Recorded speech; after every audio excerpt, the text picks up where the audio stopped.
fight for your lives. Mysterious Monkeys on the blue side, Ninjas in Pyjamas selected the red side because they had the better record across the course of the LCS split. Elise and Lucian bans and a Cassio and Xayah ban from the NIP. And so far, red side has been very, very good here in the promotion tournament. A lot of teams have very clear, have a specific role where they want to counterpick. The man on your screen right now there in the bottom is Kikis. Obviously, he's the kind of top laner who wants to be a carry, who wants to be a split pusher, who loves to get a counter pick. So NIP picking red side makes a lot of sense to try and guarantee that it's Profit who gets a good matchup in the top lane. But even with counter picks, Kikis really struggled in the early game. But he had the wrong counter picks. Oh, okay. I disagree with half his picks. I was like, what are you picking that for? You're going to lose now. Anyway, that happened. He struggled last time. That was a big issue for Mysterious Monkeys because they rely on Kikis for early advantages. This draft, though, Medic, a lot of AD carry bans once again, just like we saw in the last series. Kalista, Xayah from NIP, Corki, Lucian banned away by the Monkey, so Tristana, a good first pick. And then the Jarvan and Makan locked in by NIP. We've seen them play these champions so often. In fact, Profit has the most games played on Jarvan out of any of his champions in his pool. With the Xayah being taken away and the Kalista, you're really narrowing down that AD carry pool for the Ninjas in Pyjamas. The Mysterious Monkeys take the Tristana first, alongside the Gragas and the Alistar. So do we get the Hiku Caitlyn coming in, or will they just save AD carry for next because they have something special prepared? You know, that's where we start seeing their third-tier AD carries, like a Vayne we saw earlier today. And it worked so well. It was so great, but obviously it means that you can actually go for another role right now. Let Mysterious Monkeys potentially use a few bans on more AD carries and still find something down. Deep down, you will find something. But Hiku has performed well when he's been on Kalista, not so well when he's been on any other AD carry. So diving deep into that well of champions perhaps isn't the best idea for NIP in this draft. Well, right now they don't have a choice because Kalista needs to be banned on red side, otherwise the enemy team will just take it away, and you never want to give Kalista over. She's too good right now, makes her support way too strong as well. But this draft, a lot of tanks already coming in, no big surprise. Nagnes Galio was something NIP used a lot in the start of this split, and it was somewhat successful in terms of individual performance, but it lost a lot of games. Sorry, Deficio, he went 3-16-9 over 4 games. Now, how successful that is in your eyes, hey, maybe in your solo it's not queue about games. the KDA here, Medic. It's about landing that Q on minions and coordinating your ulti with your side lanes. Minions really effectively. I actually felt bad for him because I felt like he was doing the correct things with going to side lanes with ultis, and then his team would actually let him down. Anyway, that's a different story. Point is, Nagne is right back on the Galio. We have seen these tank comps where you have a lot of dive being very good with Galio. They have a Jarvan jumping in, they have a Rakan jumping in, and they have a Galio ulti to follow. Already have a great combo set up there and a lot of different options. The Cassiopeia ban from NIP. It's a good lane for CosQ into Nagne's Galio, and Mysterious Monkeys have looked towards those AD carry bans alongside the Camille. Even more dive taken away from NIP. All right, so they do not want to have like a Camille counter pick in case they're picking something like a Gnar up top lane for Kikis. I really think Gnar is one of those picks that always needs to be considered in the draft because he just gives you a bit of everything. You have a fine laning phase, you can split push, you can team fight. I really like whenever someone actually just takes it even as a blind pick because I think even the counter matchups can be hard to execute. Like, will Kikis play Jace? Can Mysterious Monkeys execute a Jace comp? Well, we're gonna have to see if he actually wants to take that matchup. Kikis has played Jace in the past, hasn't played it recently, of course. A lot of bans being focused towards him in some of these picks and ban phases. CosQ comfortable on the Vladimir as well. It's a scaling matchup in that mid lane and does okay into the Galio.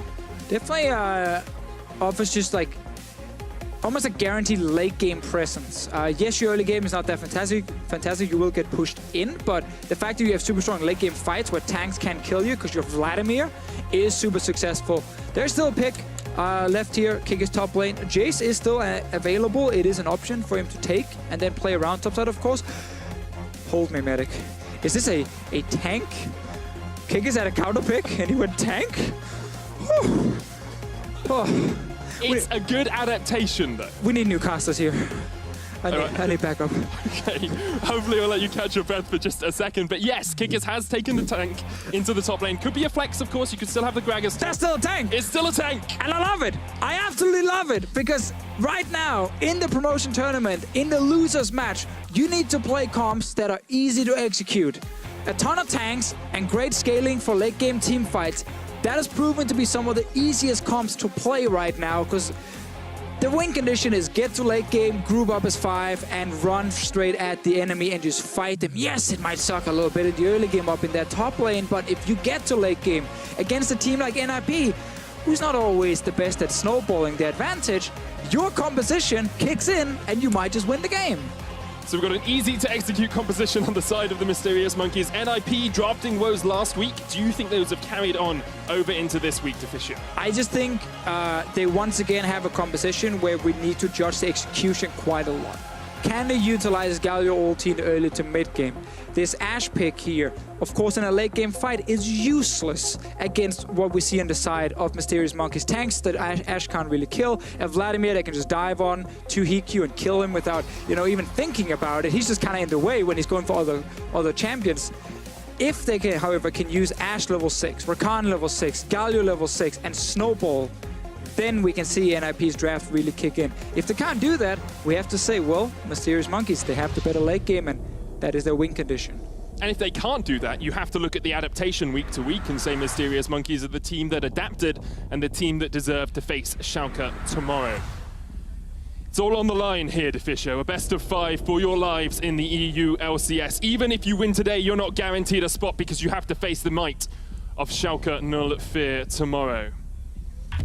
The only people in this room at the moment who are happy are Giants, because they're already into the EU LCS. It's very true. Schalke, they're ready to watch this game here and note down everything they see, so they're ready for tomorrow, because you only have one day to get ready for that last BO5. But it's about this game between NIP and Mysterious Monkeys, and we have two teams playing the one best of 5 you never want to play in professional League of Legends. The losers match in a promotion tournament.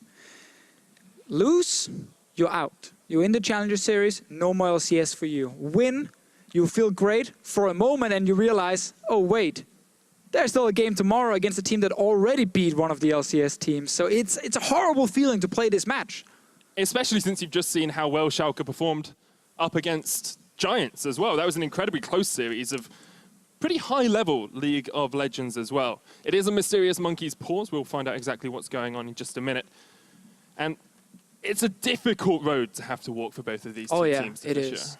And it starts with this game here where whenever you talk to players who just play a promotion tournament or before they go into the games, they're nervous in a different way, where it's the kind of nervous where you don't really sleep that well the day before. It's the kind of nervous where you picture all these scenarios in your head before the game starts, where you think about you being the carry who makes sure your team wins and they requalify, or you maybe have a terrible day and you're one of the reasons this team is knocked out of the LCS. Like, there's so many scenarios playing in the heads here of these players, and it's not a celebration. It's literally just do or die. So we have to see, will some of these guys choke? Will they struggle on stage when it really matters? Or will they actually be able to perform at the highest level? Okay, Kiss has already actually got a flank onto Shook here. Amazing's coming in as well. The rest of Mysterious Monkeys on their way. Shook's going to get knocked back. Here comes Amazing. Puts a sapling down, and this will be Shook's flash early on. The Mysterious Monkeys adapting once again in the early game. A really good start here, especially game 1. Getting Shook's flash early, trying to interrupt him a little bit, get a few wards on the camps to spot where Shook is starting is very, very good for the Mysterious Monkeys. As we mentioned in the Champ Select, their draft, it's a ton of late game. Great scaling from the mid laner, from the AD carry, especially this Vladimir, who can just kind of ignore the big tanks himself because they just don't have the damage to kill him, will shine in this game. So it's on NIP to be proactive in the early game. They have the engaged tools, they have a lot of them. Use them, coordinate them. It's harder to be proactive when your jungler doesn't have flash, though. That Jarvan level 2 gank is something we've seen throughout the history of Jarvan jungle. He can jump in with that flash, get the knockup, and then you can get that CC chain going. But if you don't have the flash, it makes it a lot harder for you to do. A little bit of setback, you're correct, for NIP, but should not be the end of the world. Their split has been full of little bits of setbacks. Very true. So it's an annoying start to have right now. Amazing because he had the vision on Shook. Is actually walking in to try and make it even worse. If you can deny a red buff as well, just put Shook even further behind, already tanking up that red buff down to about 200 HP. Now do you go back? You've got Smite, you can get some health back, but Amazing is belligerent, persistent as he continues to pressure Shook. Shook right now hates his life. He just wants to get this red buff. He's already low. He knows he can probably, only do one camp, maybe not even one camp, and that's why he's just playing it safe and recalling. Amazing, on the other hand, he's going straight to top lane. And he is. Prophet will be able to jump away. Amazing, Kick has been a stalwart part of this mysterious Monkeys lineup, and across the split, both them and NIP have had quite a few woes, Deficio. NIP with a slightly better record, but only by a minor amount. Yeah, these are two teams that never really entered the EU LCS and challenged for playoff spots. It was actually very clear already from the first few weeks that these guys would be fighting to try and avoid the promotion tournament. They've been sitting in last place for basically the entire LCS, and that's why it's obviously fully deserved that they are down here and they are playing this losers match, because in terms of improvement and growth, we didn't see much. I think the biggest jump for Mysterious Monkeys was when they picked up Kickers and Amazing. Great honeymoon phase, 2 weeks of actually looking a lot better and being really active in their games, but then it just kind of came back down, and we never really saw the Monkeys climb back up towards what we saw there in the middle of the split. NIP did have a little bit of a honeymoon phase right at the end of the split against Fnatic. Haven't seen that carry over into the promotion tournament yet, but it's always a possibility. And Shook and Sprato going for an early invade here on towards the red buff. Yeah, it is important to highlight that Amazing didn't actually steal anything away from Shook. He did force him to recall, and he didn't get his red buff as fast as possible. But then Amazing walked top lane, threw a sapling, walked away from top lane, and didn't counter jungle anything. So Shook is actually, in terms of experience, not behind. He was just set a little bit back in terms of his own timings. He is obviously sitting with the enemy red buff now, on his way to his own red buff. But look, Kickers is on his way, so is Amazing. They will be able to spot out Shook as the Scryer's Bloom catches him right at the edge. Kickers is on that Gragas. Amazing took the Maokai into the jungle. A fitting place for a tree to be. A fitting place for both he and Kickers to stand as Shook tries to dance around the edge of vision. Nagne actually getting pushed in the mid lane allows Cosq to come up and creates a little bit more safety for the Mysterious Monkeys as they steal away the red. So they finally do get the red buff stolen, or they steal the red buff from Shook. Top lane as well, while Prophet is on this Gnar here. What you can do as a Gragas, if you feel like you are under a lot of pressure, just put a lot of skills in your queue early on and use that to just farm. Don't actually have to go for any early trades. And then once you go back to base and get a little bit more AP with, or a little bit more armor, sorry, you can actually start playing a bit more aggressive in the lane. You can start looking for small all-ins against minion and have some pretty good trades. But that's later on for Kickers. For now, his job is just to farm and stay safe, which is not the classic Kickers style. A lot of these players have been going away from their classic styles across the last couple of weeks. Shook especially, last week actually had a great early performance. Oh no, a bad early performance, sorry. It was his opposition who had a great early performance. Low jungle proximity, wasn't really looking for these ganks, and once again we see him set behind in this series. Shook's value on professional teams, his entire career has been around early game impact. So when he has these games where he's not able to actually pull off any ganks, where he's not adding a lot of value, it gets really hard for the team to kind of play with Shook, because he's never been like a great team fighter. Even in this tank meta, it's kind of where he's always struggled. So he was basically invisible in the series we saw last week, and that's something that needs to change, because we know Shook can have some of these great early games. He's on Jarvan. Yes, he was delayed a little bit, but again, he's not behind in experience. He's actually doing fine. He's a level up right now, probably half a level if we're being realistic. Throughout the split, he played a lot more Lee Sin and Kha'Zix. Perhaps this tank jungler meta has set him back a little bit in his regular play style. We saw Kikis adapting to the meta, saying, okay, I'll play the Gragas top. Has been pushed in by Prophet in the top lane, but he's going to back, and we'll see if he does pick up that armor that we were talking about earlier on Deficio to try and deal with this lane. Well, right now, Shook is up here to try and steal something. They're going for him. Spratle all the way up from the bottom lane. Amazing's going to have to flash the wall. And once again, we see the NIP jungler and support duoing to try and get some damage down. And I like the revenge here. Shook actually invading onto Amazing, stealing away his Grump. Maokai is still only level 4.5 at the moment for Amazing, while Shook is halfway towards level 6. So it might be a big difference here in experience. We do see a fight around blue buff potentially happening. Top laner coming, mid laner, Cosq is even ghosting. He'll try and get some damage down, but he's still only sitting on a Doran shield. Not much AP on that Vlad yet. We'll get Shook and Spartel to disengage. That could have been pretty big for the Monkeys. Kikis tried to interrupt the flag and drag here with his ulti, but Shook just made it out in time. No damage dealt onto him. NIP, they do stay alive and is back away, and it's still 0-0. And it's interesting to Fisher because it's Mysterious Monkeys who I see making these aggressive plays, making these invades and going for these engages, where NIP are a little bit more on the back foot. When we were talking in picks and bans, it seemed like NIP would be the team that went for these picks and these catches and this all-in composition.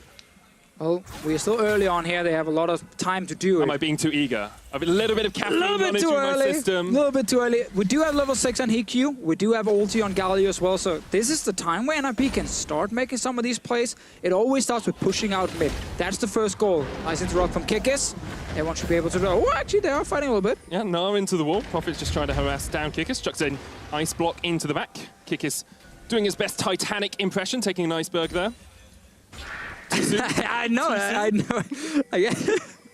didn't expect that one, but I'll take it. We've already had 5 great games, and this is number 6, so the casters are getting a little bit crazy.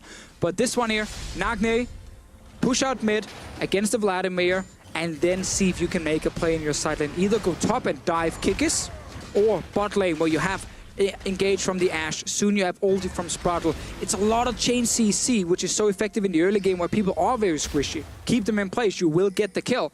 NIP, they're the ones who need to do it. Nagne has been struggling a little bit in that lane. Seems to be being pushed in by Cosq more than being able to actually push him out. And it's Cosq doing the roaming up to try and get some vision in the NIP jungle. We really want to see this NIP composition come online. It's slightly more complex than the Mysterious Monkeys, who can just scale up to the late game and wait to just have these 2 tanks in the front line and then their damage sources on the back. Exactly, so you want to make it hard for Mysterious Monkeys. You want to force Mysterious Monkeys to be reactive, to actually have to look for these plays with the Galio and find a way out. Because you can't just sit back and do nothing, then obviously you will lose more and more. But if Mysterious Monkeys are forced to actually take early fights because of the engage on NIP, boom, suddenly the scaling comp might struggle. If you force Mysterious Monkeys to move in and try and contest the Baron without any proper vision, again, there NIP can get the advantage, but it requires NIP to do something. Nagne is just trading evenly against the Vladimir. That's in favor of Vladimir. He wants this. Yes, let's farm. Let's not do anything. Let's just stay mid lane and never move. Nagne has pushed Cosq back, though. It's the first time we've really seen Cosq underneath his turret. And it looked like Nagne might be going down towards the bottom side of the map. Once again, Spartel has left the bottom lane and perhaps is looking for a roam. We've seen him do this twice already. Shook is around the mid lane as well. Maybe something's going to happen around mid. Well, they could clear the vision out, but Cosq knows where the Jarvan is, and you don't actually want to gank the Vladimir specifically. He has double summoners to move and a pool. But you want to, again, let Nagne have the pressure and then set something up either with Prophet, who's winning his lane, pushing in the Gragas. Even Barmy Cinder first from Kikis, I think that's a little bit surprising to me. I actually want to see just get some armor, at least some more useful defensive stats than just pure HP and then this burn that is actually not that effective in the early game. Could play into the fact that Kikis doesn't play a lot of tanks. Maybe inexperienced as to how to exactly build up that matchup into the Gnar. And I want to pick up on something you said there, Fisher, because you said don't gank Cosq. You know, he's got so many escapes, got double movement summoners. Where do you gank if you're NIP? Where do you look to force these plays? So, top lane, one option. You can dive a Gragas in the early game. Bot lane, the other option. Yes, it's hard against Alistar, but if you're sending 3 to 4 guys down there with so much CC, you should be able to at least force them away and then take that tower. NIP right now with Spartel, he's still not level 6 because he had that roam earlier where he didn't get a kill, but he denied a camp. Obviously, that didn't benefit him, only benefited Shook. So Spartel is still not really hitting his level 6 mark, where he also adds even more engage. And both supports have spent a lot of time outside of their lane here. Usually we see a little bit more of a laning phase as Dreams jumps in on towards Spartel. Here comes Nagne as well. Dreams cornered up. The arrow coming out. Heroic entrance, knocked back. That's a kill. Though, is it going to kill him? Oh! Heal from Hiku right in the nick of time. Shook's joined the fray. And now Cosq's going to do some work. Yuki gets first blood. Cosq's dead. Dreams up towards the side as well. Hiku trying to get the damage down across the wall, but Yuki jumps in for the double. Looking for a little bit more. Hiku and Shook forced away. Kikis is just around the corner. Body slam, flash, knock, back, explosive cast. Here comes the root as well, but perhaps a little bit too early from Amazing as Shook is able to flag and drag away. All right, while all this is happening, Prophet is getting damage on the top lane tower, but this was a great fight for Mysterious Monkeys. They were not pulled around the map by any shenanigans, hard engage or Galio ultis. No, they took a fight where they had plenty of members around. They got the first few kills as well. The scaling competition with the Tristana sitting on 2-0, you could not ask actually for a better start if you are the Mysterious Monkeys. Let's have another look at this because Sputtle goes in for the vision. I don't think he saw Dreams with that. I think the plan actually just showed him just next to the brush. He got a little bit surprised. But as soon as he takes all this damage, it's very easy for Yuki to jump in and secure the kill. The only positive here for NIP is the fact that Prophet is taking that top lane tower, but he would have gotten that eventually anyway. So for them, this is actually not great. And they are the ones, obviously, wants to get this early advantage. You can see in your picture-in-picture as well. We'll see Kickers going to Shook. It's a little bit too early on the engage from Amazing that allows Shook to get away. I've actually seen this quite a lot now. A Jarvan is able to flag and drag out of snares. I see it so often. You can do it on Miasma as well. It's really weird, but it keeps happening. Shook just did it right here. And I'm sure it is intended because, again, we see it all the time. But it is a very useful thing for a Jarvan because it makes it even harder to actually keep him in place. We are hovering around mid lane once again. Koshku did lose both his summoners before. He's still farming even. He got 2 assists. And this Vladimir is only getting better. Koshku being able to scale up and Yuki scaling up as well on that Tristana. Looks like he's going up towards that first Energizer item before he gets the completed Infinity Edge. This is what we like to see from Kickers now as well. And we mentioned the items. We get the Glacial Shroud. Fantastic. So efficient on the Gragas. Get the Ninja Tabi. Nagna getting ganked in mid lane. That's not too much damage. Does have to flash away from Dreams, and the Nature's Grasp was used by Amazing.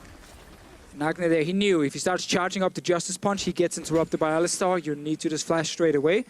Dreams will just return down to the bottom lane, but this means that NIP will actually get some damage on the tower. So even though Mysterious Monkeys won that fight, NIP have actually been able to open up the map a little bit. They get the top tower, they're looking to almost get this bottom tower as well. They get the Infernal Drake, they're 2,000 gold ahead to Fischio. It seems like Mysterious Monkeys won it, but NIP are doing a better job. Yeah, because again, they're still at the early advantage, right? They will naturally start winning some of these lanes without winning a fight specifically. They could actually dive bot lane right now, and they're investing everything. Galio's coming, there's a TP as well. And the arrow, it does connect on towards Yuki. Sputtle going in with the quickness, gets knocked back. Here's Prophet, there's the Cataclysm, here's the heroic entrance, and all of NIP want to party in the bot lane. Trying to catch out Dreams as he uses the ultimate to get away for the time being. Koshku, Sanguine Pool, Prophet almost mega, might look for the secondary dive. Hemo Plague, Shook goes in, Dreams with the knockback. Prophet will get the Gnar and get himself another kill. NIP get 2 and are looking for a third. Dreams, no flash on him. That's another kill for NIP. And that was the play we talked about for the last 5-6 minutes. NIP using this Galio, using that Globals to go bot lane, execute a play like this one. Look at the amount of CC they have to set it up. That arrow landed onto Yuki, allowed everyone from Ninjas in Pyjamas to just secure a few kills. They get bot lane tower as well. Every single member will offer some sort of crowd control on this team. So when they go here and this arrow lands, well, there's no way out for the Mysterious Monkeys. It's a great interrupt onto the Rakan, but then the next CC just applies. And then, look, there's more coming. That was a knockup right there. There's a taunt. There's soon going to be a Mega Gnar. Like, it is so hard to do anything if you are getting jumped as Mysterious Monkeys. While all of this was happening, Mysterious Monkeys were able to get the Rift held up towards the top side of the map. Kickers has also put some pressure on the tower up there. So they are trying to get a little bit of an advantage over on the other sides of the Summoner's Rift, but a 3,000 gold lead for NIP looks very good for them in this mid-game. When they have a gold lead, oh, actually, in the series against Giants, they had a gold lead in almost all of their games, and they lost 3 of those, so it's not the best thing in the world. It was rough to look at the NIP games because they just did not know what to do with the advantage. They had really bad lane assignments, and it punished them quite a lot. That the one game where Nagna got super fed on Lucian, where they managed to close out the game, he's not on Lucian this time around, he is on Galio, he's the more supportive role. They're relying on HQ as the main damage dealer in this game, which is why, once again, they can't really afford to go full late game, because it's just not the same as what the Monkeys are bringing. A lot of trust put into HQ, though, after he had a disappointing performance against Giants last week. He played incredibly well against Fnatic and then just really slumped in that Giants performance. Now NIP are being able to open up this map a little bit more. They have the lead at the moment, Officio, but at some point, Mysterious Monkeys scaling has to come into effect. Yeah, I mean, once you start hitting 2 to 3 items, the Mysterious Monkeys will be able to win fights. And until we get to that point, it's all on NIP to get as big of a goal lead as possible. We saw earlier today the full tank comp from Giants just kind of get the early advantage and run over the enemy. There's nothing you could do.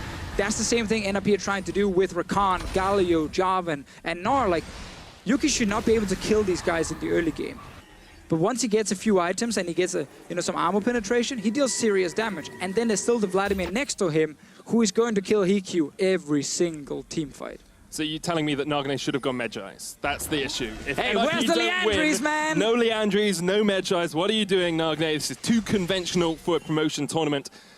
Mysterious Monkeys and NIP stepping away from the conventions they have played with in the past. Rifthold used in the top lane will be the second tower of the game for the Mysterious Monkeys and will close that goal difference. And right here we have one of those NIP situations again we saw a lot. He actually didn't get his shot. He gets ready. Wait for it. It's like when you see a false start in a running race. It's like, oh, not quite. He get a second chance. Second chance. Here we go. Will they actually get the hit? I just want to see a zoom in on the Herald here. Well, this is his lifelong purpose, is to hit this tower. But now he's going to suck at it because they get to hit him. And he might actually not even get there. She might not even get there. Disqualified, I guess, for that false start.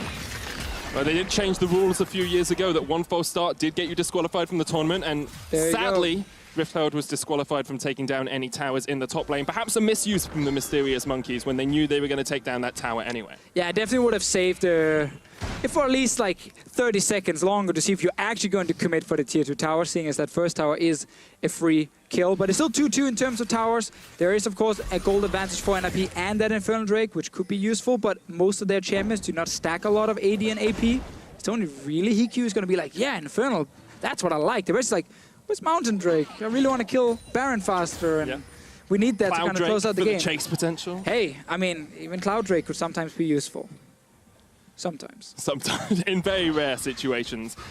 However, Prophet does have a lead in this top lane over Kikis. Kikis perhaps, it's a difficult matchup for him anyway to play into the range of the Gnar, but perhaps showing a little bit of weakness on these tanks as well, something we'll need to track throughout the course of this series if this is going to be a stalwart of the Mysterious Monkeys draft. Yeah, we can't really judge Kikis until we see him in fights. I think we can judge him all of the time. That's what I like you're right. to do. We can judge all the time. However, before we can really say if he's a great tank or not, we need to see him in team fights. Okay. We gotta see his presence there. Is he able to actually be useful on the Gragas? What kind of situation or what kind of Gragas will he be? I've seen KDA Gragas. That's not great. He stands at the outside with full tank build, and then he throws in a barrel that deals like 200 damage. Be like, hey guys, I'm helping. That's not what we want to see. You said you'd never talk about the time that I played top Gragas in the show, but apparently it comes up quite often. Prophet trying to get the damage down onto Kikis in this top lane, and as we approach the 20-minute mark, it is NIP who have the small early game lead. They're going to get their second dragon as well to Cloud. Said it's effective at times. How effective is this NIP composition coming past the 20-minute mark, getting to the point where Mysterious Monkeys pick up these first couple of items? I mean, you still have time to start playing around Baron and force a team fight there with your draft. You're still at the point where the tanks, the damage does matter, even like a full tank Jarvan. The base damage of these guys are high enough to really threaten the squishy champions. And by that I mean Yuki. That's the only squishy champion on the side of Mysterious Monkeys. But we are getting closer and closer to where the Monkeys will start really being hard to fight against. 2 items fully completed on Cosq right now. We're already at the point where killing him is difficult. He has penetration now with the Void Staff, so he will even deal some proper damage to the big boys on the side of NIP. And I'm just kind of waiting for the first fight where I feel like Mysterious Monkeys already have the tools to at least go even. And if they do actually manage to win that fight, the game is basically over in favor of the Mysterious Monkeys. And just outscale as we get later on into the game. I think you can sense a little bit of nerves from both of these teams as well. They know that winning this first game of the best of 5 sets you off on a good foot. This could be good though, Medic. We've seen Spiral do this before. He moves behind the mid lane tower and looks for the flank. They did see Vladimir was topside. First engage tool was used with the arrow, it hit Dreams. They're going to engage onto Shook. Mysterious Monkeys want to take the fight. Nature's Grass comes out as well. They force NIP back. Kikis is on the flank here, does have the barrel. Will knock back Prophet, but he goes into a wall. Thought he was AP. Didn't really do a whole lot onto Prophet. Oh, the good old days of Deathfire Grass, AP Gragas. Yuki's also sitting on 2,300 gold right now, so you actually don't really want to force a fight before he goes back and uses all that gold. He is on his way back to base now. He's a happy camper because he got his Infinity Edge completed. Mysterious Monkeys did show us there that they have strong disengage. If they can avoid the stacking power that NIP have, the Gnar comes out from Profit. Amazing's on his way. He was like, oh, do I take the red buff? Do I go for the fight? Kickers is like, I need you, Amazing. I need a little bit of a hand as the heroic entrance comes in as well from Nagne. No. Yeah, no indeed. That's not what you're supposed to do. NIP have already had a few opportunities to force around the dual lane where they could try and utilize the Galio ulti, but this one, sadly not what you're looking for as Ninjas in Pyjamas. It was obviously a very late ulti, but almost like a defensive version of it. Mysterious Monkeys already backed away. They're like, we don't actually want to fight this. We just want a team fight later. So one ulti not being successful from Nagne's side. We still need to see that first big team fight. If NIP still have enough damage. You sound so much like a play-by-play caster. I want to see team fights, guys. I want this to be bronze. Give me solo queue. I'm just saying, at this point in this game here, like, it literally just comes down to the next big fight.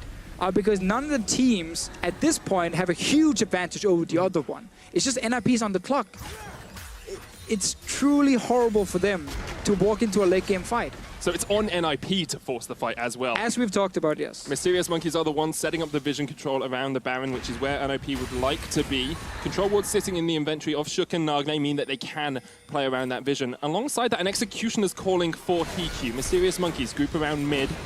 We'll look at that item in a second as Shook gets knocked back. Hemoplague used as well. Yuki with the leap. Profit's looking for the engage onto Amazing, trying to build up that Mega Gnar. They could get a good ultimate up here. There's the stun. Here's the team fight, Deficio. You wanted it. And Mysterious Monkeys and NIP are going to deliver. Nature's Grasp, Gnar into the wall. Shook here. The quickness lands onto Yuki. A great Cataclysm, but Yuki flashes. Kozgu down low as he's exhausted. Dreams trying to run off towards the bottom of the pit as well. Kozgu flashes the wall. NIP just keep on rolling. They keep on trucking. They want these kills. They know they need them, but they can't get them, Deficio. They wanted so much more. They used so many flashes and ultis, and they only get one kill. Baron is alive, though. They are looking at it. They're still very healthy. They're going straight forward. Mysterious Monkeys, they got to rush up here if they want to try and stop it, but Kozgu is still super low. Kozgu super low. Amazing, not even alive. That's the lowest you can be. Kickers does have the teleport. He might try and join this fight. The explosive cast is not there, and it looks actually like the Mysterious Monkeys are going to accept that NIP get the Baron off that fight. Very important for Ninjas in Pyjamas. You guys could already see there how hard it was for NIP to cleanly win a fight. This was them catching out Amazing at first after this little engage happens where Vladimir ulti is now gone. That is a huge one for this upcoming fight. Amazing takes a lot of damage, ends up getting CC'd, and he's more or less out of the fight before it even starts with this Maokai. So this is everything NIP dreamed of. There's no Vladimir ulti, the Maokai is already dead, and they use everything they can to try and take down the two carries. They do not succeed, but they delay them long enough. They force them back to base that they can actually take Baron. So, NIP, they get another chance here with this Baron buff to get a bigger lead. They need an item advantage to keep beating Mysterious Monkeys in fights. Look at Profit's damage in that fight as well. That's the power of Gnar. An important thing as well in that fight, Deficio, is the uses of Flash. Mysterious Monkeys only have one Flash remaining, whereas NIP still have the Flash on the Jarvan, still has Sputtles as well, and now they've got those Engage ultimates coming off cooldown. Exactly, so Yuki might be the target in the next fight here. He only has the one jump to get out. If that does not work for him, he will die, and suddenly NIP can start rolling over the Monkeys again. One of the things about Ashe, though, is if we have a fight like the one we saw before where Ashe is not under threat, she can actually deal some serious damage. But the problem is, most times she is under threat because she has no mobility. She has to sit there, fire away with the Ranger's focus, and it is difficult to play team fights as a low mobility AD carry in this meta. Giving a little bit of utility as well alongside the arrow with that build. Executioner's calling that picked up very early on. Works into Amazing, works into Kozku as well. And with those Alistar, even Gragas, like there's actually a lot of people getting HP back here on the side of the Monkeys. And I think you're going to get their second Inferno here. And you said earlier on, Infernos aren't the best, but when you start getting a couple of them, Deficio, on this lineup, they have to start working for you as a team. Yeah, it's always great to get, but there are just sometimes you have a composition with like, you know, a Cassiopeia and so on, and you're like, yes, this is the one we need. But in this game here, again, it is mainly HQ benefiting from it. Profit, of course, gets a bit of value as well with his build. All the big tanks do not care too much about the percent increase. This game's feeling a lot cleaner than some of the series we've seen from NIP and Mysterious Monkeys in the past. Still not amazing, I will give you, but both the teams seem to respect their win conditions, respect what the other team can do. And you can tell that they're fighting for their position in the LCS as well. A best of 5 between one of these two teams and the European Challenger Series, demoted from the LCS. And you have to remember, Mysterious Monkeys, this entire squad only got promoted last split. Yeah, I mean, these were the two teams who bought into the LCS after, you know, the promotion tournament last split. So dropping right back out, that's like the worst feeling ever for both players and organization. Let's see what happens mid lane. Arrow lands onto Amazing, the knock-up as well. Here comes Nagne. That's the sort of ultimate we like to see in a team fight. But the damage onto Spraddle's huge. No exhaust used as well. Nagne in the front line. He's going to get rooted down as Yuki joins the fray. Prophet trying to do what he can. A great Narm into the wall, but Hiku is miles away from this. Nagne's going to fall as well, and Mysterious Monkeys may have got to the breaking point. Yeah, it smells like late game right now, Medic. There's Vladimir. He doesn't care if you dive onto him. He has so much damage in return and will just get all the HP back. Yuki was very safe in that fight, and NIP, realizing that dive was not the correct call. They couldn't actually get enough damage, moved in to the correct position to hit some of these tanks that were trying to lock down. And while Spraddle got a nice engage, he's a very squishy Rakan with this build, and these guys do not care if Rakan jumps in their face. They want him to do that. That's a little bit of greed. After you land the ultimate onto Amazing, do you then engage? I mean, we always have to look at Hiku in these fights and how many autos he gets off, because he's the main damage dealer. So far, he's gotten 0 autos off because they're diving past the tower as well. He got 2 volleys. That was it from Hiku's side. So it is obviously not possible for NIP to actually kill anyone if it's just a few of the tanks diving in. That fight, a little bit over-aggressive, 1,000 damage from Hiku. He did more than Yuki. He did. Yuki's job was stay back. Yeah. Do not die. I'd like to see how much damage the tower did in that fight as well. Would probably have some pretty big damage numbers. We're getting towards the late game now, Deficio, and this is when Mysterious Monkeys really come online. Triple item Tristana, triple item Vladimir as well. That's what you want to see on your scaling hyper carry. At this point, I feel like NIP needs to completely outplay Mysterious Monkeys in the following fights if they want to keep this advantage. Otherwise, it's on Cosq right now to be a massive threat.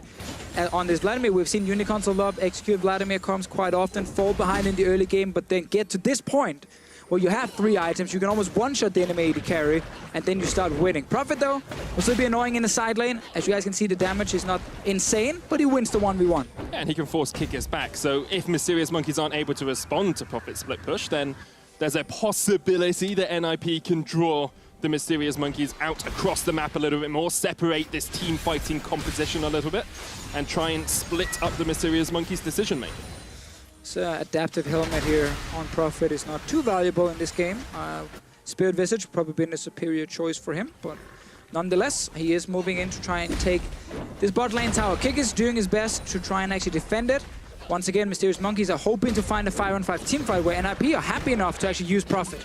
Prophet able to get the tower, but here comes Dreams as well. NIP need to react to the fact that there's a support in the bottom lane, unable to find the engage they would like in the mid lane. And this is something that has haunted NIP across the course of the split as well, Deficio. We talked extensively early on in the split about how NIP had this great early game. They were able to take leads, they would get advantages over better teams than them.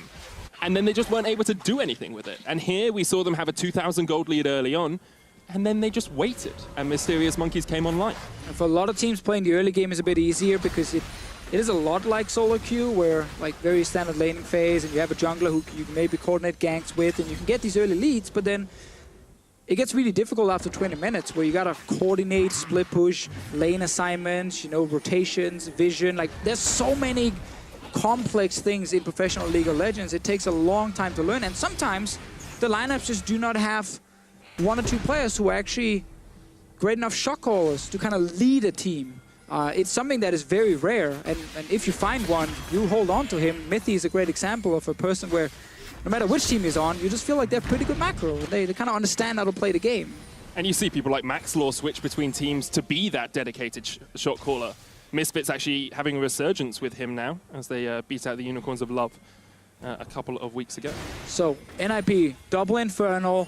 Hiku is not sitting on 3 items yet, no Infinity Edge. He's actually gone for their that's to great. Yuki. Nagne flashes in, but the cleanse from Yuki is absolutely superb. And now NIP need to retreat because here comes the flank from Amazing. The knockback onto Hiku. Goodbye, Eddie Carey. He's in the midst of them all. He's surviving, Deficio. You said goodbye. He says hello as he survives throughout the fight. Coscu taken down. NIP able to turn the fight around. Are all our predictions going to hell in a handbasket? NIP are refusing to give up. Oh, that locket came in so clutch here for Hiku. I thought he was gone. Coscu could not get the last bit of damage off either. That's a kill now on the Vladimir. NIP outplay Mysterious Monkeys in that fight. They go to the Baron. Let's see what happens, actually. Mysterious Monkeys, they're still here to try and fight. Dream still has Ignite and Flash can jump in. Amazing still has the Smite. They're going to go for the engage. Nagne jumps in. It's up to Hiku. One volley off. Let's see these autos as well because Yuki's safe on the backline. Already we see one NIP member fall, but here comes Hiku rattling out the shots, getting that quiver refilled as Amazing jumps back in. NIP going to re-engage on that backline. That's the jungler down. And the arrow onto Yuki. Nagne gets in. The taunt up. The kill. NIP coming back in this game. Hiku right now finding the proper kills here. Good arrows as well. I was about to talk about his build before because he went for Essence Reaver. So he went for the build where he said, I need more ultis instead of actually having the highest amount of damage. But in this kind of composition, we have so many tanks around you. Normally investing fully in the best damage possible is the way to go. But he wanted more arrows to force more fights. Yuki right here took a lot of damage from Prophet. Arrow flies in from Hiku, smack right in the face of Tristana. So this is looking great for Ninjas in Pyjamas. But then let's see. Coscu dives in with Amazing, a ton of damage down. I think a Locket Shield comes in for Hiku as well. And Coscu just could not get the last bit of damage off to actually finish the Ashe. And this is why NIP could get that one kill onto Coscu. Win the fight for now, but it's still so close in every single team fight. And then we see the re-engage around the Baron. NIP actually doing a very good job here to call off the Baron and not go for the 50-50. Yeah, but also Mysterious Monkeys, they realize we can stop this. Yuki's safe in the backline for now, gets the one kill, and has to then jump out because of Prophet going in with Meganov, but they've already stopped Baron. I think Amazing realizes he's dead here. He's just kind of sacrificing himself so the rest of the team can run away. That's a blind arrow. That is a blind arrow onto Yuki.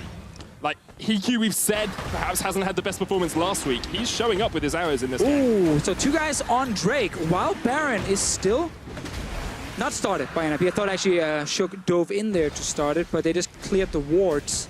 So Mysterious Monkeys, he actually get away with an Ocean Drake. Prophet is still sitting in the bottom lane with TB. Kickers can match and join in. We're starting to hit these full builds as well. NIP have a 5,500 gold lead. There's still no Infinity Edge on Hiku though.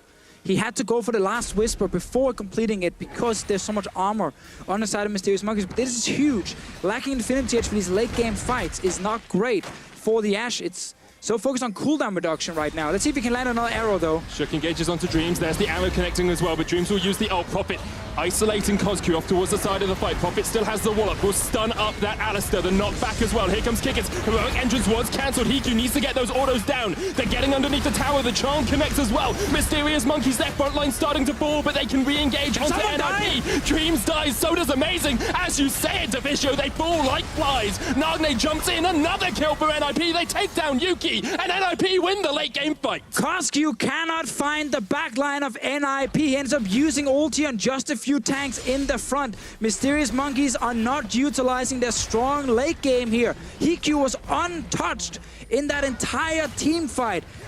Mysterious Monkeys, they waited and waited, they scaled, and then they end up actually missing the opportunity in some of these fights, and NIP just outplayed them. Doubting Deficio, thinking that NIP could not win the late game fights. NIP show us up. They show that they can take these fights and they can take their place back in the LCS. They still need to win this best of 5. They're going to go for the Nexus Towers now, and they will look to go 1-0 up over the Mysterious Monkeys.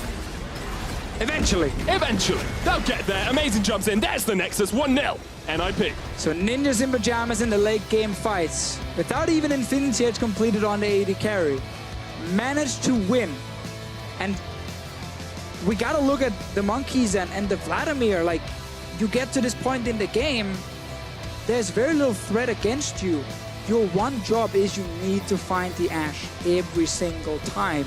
There's enough tanks to set it up for you as well. An Alistar, a Gragas, a Maokai. Like, they're trying to make the life easier for Coscu, but he just never really found the correct fight on this Vladimir. And sure, I doubted that NIP would keep winning these late game fights. But we just gotta say, like, NIP just played the late game fights better. And obviously their composition wasn't useless by any means, and that's why they ended up winning them. Got to give them credit. They played it incredibly well in the late game, and something that we haven't seen from NIP in the past, late game strong team fighting as well. We said that early game's been strong, holding away prim and proper pose there. But yeah, we said that their early game fighting's been good, but then they fall apart at the late game. This game really seems to show that they know what they're doing in the late game now. Yeah, we had so many super close fights where it was like one kill going over, but it was NIP who picked up the one kill most of the time, which also set up that early Baron. They actually used to get a bit of a gold lead, which was very needed, because at that point in the game, it was actually pretty much locked in place that this was going to be just like two teams, even in gold, even in items. But then NIP get that one fight where they get the Baron after, and they got a bit of a gold advantage. So that was really key for them. But generally, there's a lot of team fighting back and forth. I think HiQ landed some very good arrows, got enough damage down as well on this Ashe. And we got to look on the other side and say that if you have a late game Vladimir with tanks to back him up, you need to do more in some of these big, important team fights. Well, NIP are on a mission to save their spot in the European LCS. Let's see what our analysts think about their win. Well, Medic, I think it was pretty commanding. I think we can safely say that NIP were able to execute on a composition that we have been critical about over the course of the day. These single damage threat, these risks. They didn't even build a Leandry's Torment Stress. They didn't even build a 20-stack Magi Soul Stealer, but still NIP were able to execute. They didn't build anything like that on their Galio, unlike what we had seen in the earlier session in today's best of fives. I think the thing for me that stands out is the fact that so much AD carry priority again in the draft. This time works out okay for HiQ. He actually didn't die in that entire game, and there were a couple of fights where he looked very reserved, but his positioning ends up being one of the things that NIP actually rally around in the later game fights, but that's all the way towards the end of the game. Yeah, let's start by looking at one of the first NIP plays. It's going to be that bot lane dive, and it's honestly just such good execution from the NIP lineup. Exactly, like Prophet comes with the TP early on, NIP, like, Yuki actually does a good job, as does Dreams, on defending this play. Both of them hit good defensive abilities to push NIP back, but 5 people strong in the bottom lane. CosQ is only just able to get down to the bottom lane himself, and it means that NIP, with the numbers advantage, with all of this crowd control that maintains in their kit, means they can just go under the inner tower as well. Like, NIP looking very comfortable with all of this crowd control.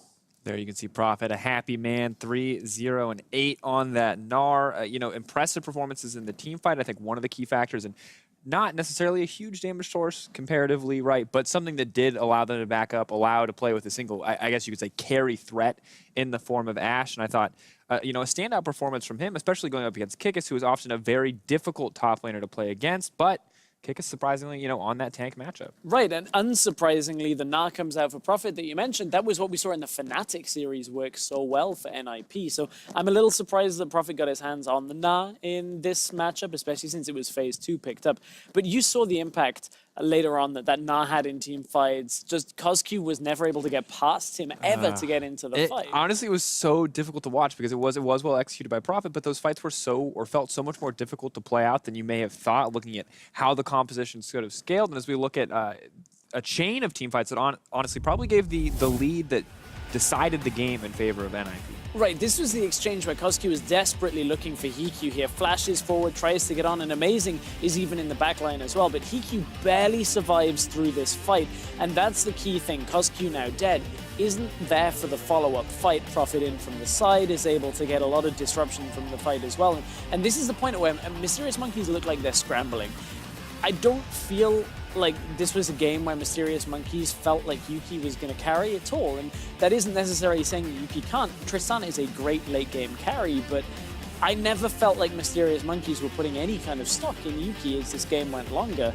Unlike NIP, who said, okay, well, HiQ, you've got the majority of our damage. Let's just let you have a safe position and carry the rest of this fight. So much priority putting into keeping him safe in that fight. People being willing to back off those higher priority targets. At the same time, CosQ does, and then kind of hand deliver himself to that backline, is so close to taking out HiQ. And yes, it's an extended engage. Once again, HiQ, the European sniper, coming out here, hitting these arrows cross map. It is a good look for him overall. But the next replay, this is the one that is most crushing for me because very often we look at how effective an AD carry is in team fights. We go, okay, how many auto attacks do they get off, right? Yep. And you heard Deficio break it down in that one replay where HiQ didn't get auto once.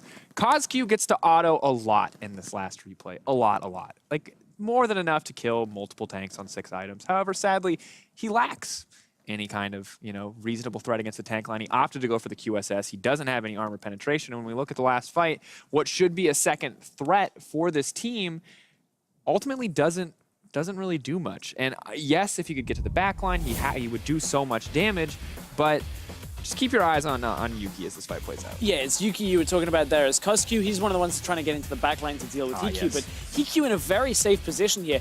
The only point at which he was under threat was a very slight moment, and from there the tank front line comes in from NIP, just body blocking every single ability that comes out, and Hikyu, you could just about count his autos if you want, through that Ranger's focus coming through as well. Just able to shred through, and Koskyu, Yuki, as you said, didn't have the same kind of impact. Guys, No.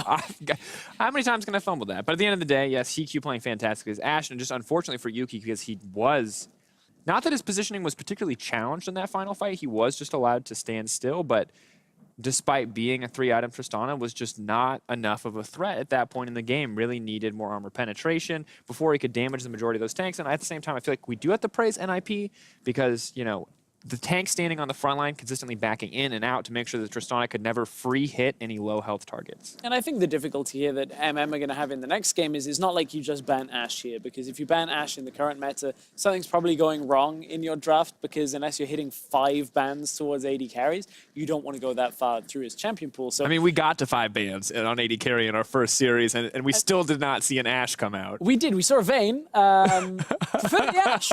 The Ashe was a lot better with the utility standpoint, but I honestly think we're at a point where Hikyu, we know he plays Varus as well.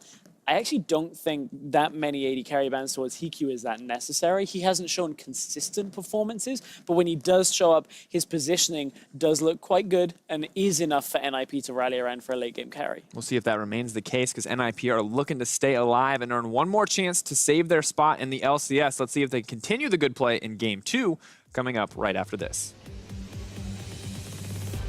Best of 5 for your lives in the